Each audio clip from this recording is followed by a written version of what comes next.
And you notice that I saved this person for last. Oh, wow. What's the update? Because I didn't want to do a whole show on Buckethead Monique. Okay. Go ahead. Well, it really brief. What's the update? We already know that Buckethead went on Club Shay Shay. And then she was talking about everybody. It's always, woe is me, woe is me. Never gives the full story. Never does anything wrong. It's always somebody's fault. Mm-hmm. She's perfect. And everybody else in the world who has done her wrong are wrong. She is the victim. Okay, she's a victim all the time. All the time. Never seen anybody like that. Even compared to her kids. So then Shannon asked her about her son, her oldest son. Yeah. She doesn't have a relationship with him. Mm-hmm. She said she doesn't. The universe, she's waiting on the universe, I guess, to fix it or whatever. So then her son comes out, very articulate, gives his truth. Mm-hmm. He says she's lying. She's not waiting on the universe. She has no interest in being with me or knowing me. And I have long given up having any interest of being with her. Okay. And she's lying. He said that.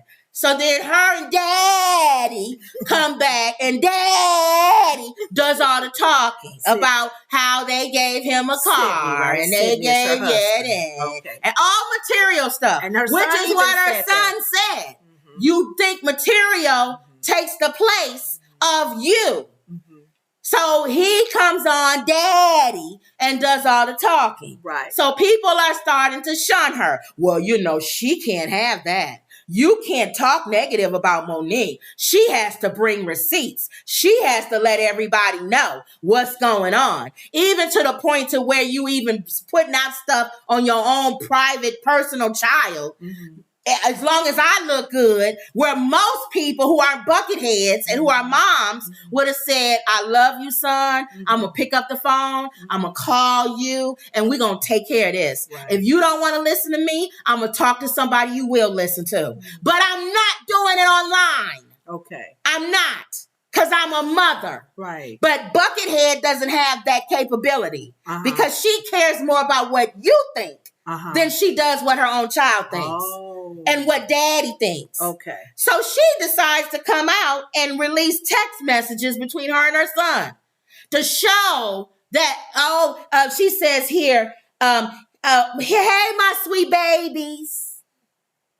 Here are the receipts, my sweet babies, and you showing your real life baby. Who should be your sweet baby. But we're the sweet babies. Hey, sweet babies. Here are the receipts from a mother who allegedly does not love her son. We are sharing this with you, Shalon, and the community. Some will completely get it, others won't. We love us for real. Now, she decided to put out all of these texts. Basically, it's him. This was in 2021. He's talking. Hey, mommy, I wanted to send stuff, some flowers and stuff just because. Can you help me pick up some stuff? Hey, baby, of course I will. Give me a couple of hours to call. Hey, mom, have ever heard of hyper, whatever those things are? It's an excessive sweating disorder. Hey, my baby. No, I've never heard of that. I will research it. Whatever. She trying to show she talking to him. He sends his picture. Yes, she says, yes, you look handsome. You better say that. Let me know, whatever. Just back and forth. Showing that I guess she got something or whatever. She still got ate up on this. First of all, people ate her up because they said, who releases text messages on their kid? I don't care if he's 35. I don't care if he's 55. That's private. Who does that? And you didn't tell him you was going to release those text messages. He's thinking he's texting you. And if, let's say, for the sake of argument, he's lying on you. Why is he lying on you? What does he have against you? Fix that. Yeah. Instead of trying to make us think you talk to him. Right. That was the first thing. The second thing they ate her up, these is from 2021. They said, you mean to tell me all the text messages you can conjure up with you and your relationship with your son is from 3 years ago? That still makes you look bad, Buckethead. Right. You don't have nothing recent with him saying, hey, Mom. Hey, Mom. This is 2021. That's not dumb good. skull. That means y'all haven't talked since 2021. Thank you. So they went at her for that. And the main thing was they were saying the text messages still look like she's saying physical stuff. Yeah. Nothing where it's emotional attachment. Yeah. All physical, which is what he said. He said that she would always get things for him, buy things for him, and said he was ungrateful when he didn't appreciate it. And he just missed the mother's love and the emotional connection. And this part right here, Dad, he got in at the end. Remember today, and this is Uncle Sid. Why is he texting her son under her text message? If he can't text him himself. But listen to what he's saying. This is Uncle Sid. If you don't change your immature ways, you're going to lose, my man. We can't be mad at you, but we're definitely sad for you. Another thing somebody said, why is he still being called Uncle Sid? I can understand before they got married. But once you became married, aren't you his stepdad? Why are you still Uncle Sid? You don't claim him as a stepdad. See, they was just really talking about that. So I don't know. I just don't like. How y'all feel about that? Because a lot of entertainers are really careful and they tread lightly when it comes to their children, to their kids. And it don't matter how old you are. My grandmother was 90 something. My mom still was her baby. Right. Because I was concerned with that reality show that came on with the gospel, the kids of gospel parents that like Kiera Shears, her cousin, her sister's daughter, and then it was Fred Hammond's daughter, who you can tell had I think Fred fixed that. A scary. Remember we saw that, and it was like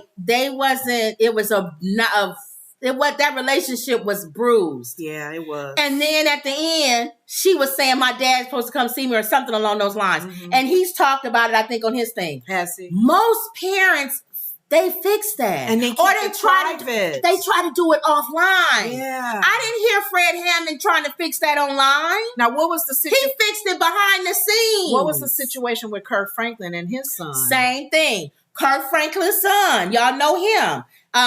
He can't stand him. And remember, his son released that phone call with Kirk cussing him out.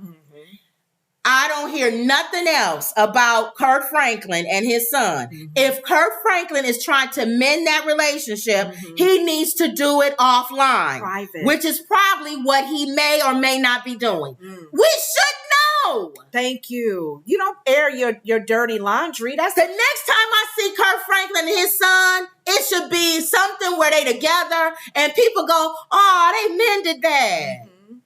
And worst case scenario, let's say they didn't. I don't want to hear nothing else. We need to see the back and forth conversations and Kirk Franklin's text messages out.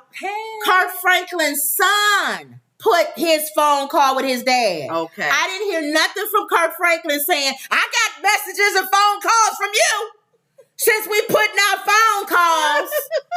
You know why? Because that's his father. Yeah. And a mother and a father covers their child. They should. You don't want the world not to like your child. Yeah. You don't want the world to call your child a liar. I'll take the lying bullet. I'll take it. Thank you. If my son, even let's say he's lying, I'll take it. I'll take everybody thinking I'm a bad mom because I don't want people attacking my son. I don't want people coming at him and saying, why you lying on Monique? Why you doing? I don't want his life and my grandchild's life to be affected by my fame.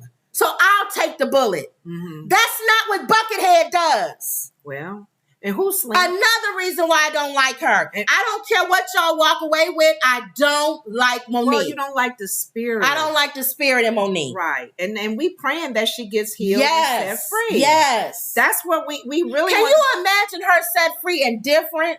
I want her to be. I'm saying, can you imagine that? Yes. Being different, being not bitter. Yes. Being the person that says, it doesn't matter if I'm right. Yes. It matters that Jesus is right. Yes. That's what matters. I forgive you, Oprah. I forgive you, Tyler. Even though I feel like y'all did something to me. That's where I'm praying that she gets to that place. I know how you feel about her, but I don't.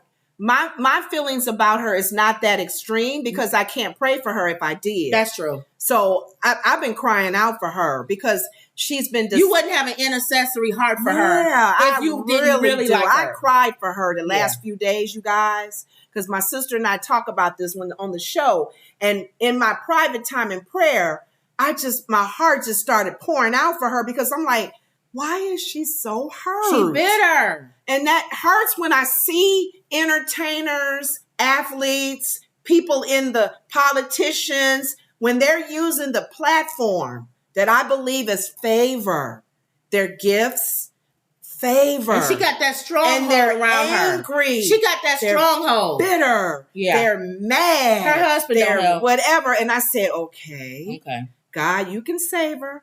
You can touch her heart because that's what you came down here for. For people like her that are wounded, broken vessels. He wants to fix us. He wants to help us. She is such a gifted woman. And I said, if it means improving or removing the man that's in her life. Or anybody. Definitely the man in her life because I feel he's controlling in some ways. Let it happen, Father. Yep. Okay. Christopher says, oh, Lord, not Monique again, I know. Yeah. Christopher, I believe Shalon, that's her son. He seems genuinely hurt from the experience. Justice says, pray for healing between these two. Yes. Christopher says, carry on Franklin. That's his son. I think I remember seeing them reconcile on a recent documentary on Kurt Franklin when he was searching for his real father. See? Now, you saw that, Christopher? We didn't see the ins and outs of that. We didn't see the back and forth of that because I really genuinely believe that Kurt Franklin loves his son. So and then he couldn't be a gospel artist singing about Christ and love, and your own child can't stand you. I don't know. That's what I'm saying. A friend of mine did bring it up. She said the enemy does attack the families. Because think about the Bible. Yeah. How many people like Joseph who has brothers trying to kill him? Yeah. Really? Cain and Abel. I wonder what did they kill? One brother killed the other one because he was jealous of the sacrifice that he gave that God honored, and he said yours is not right. I wonder you gonna kill your brother because of that. I wonder what Jesus' brothers thought about him.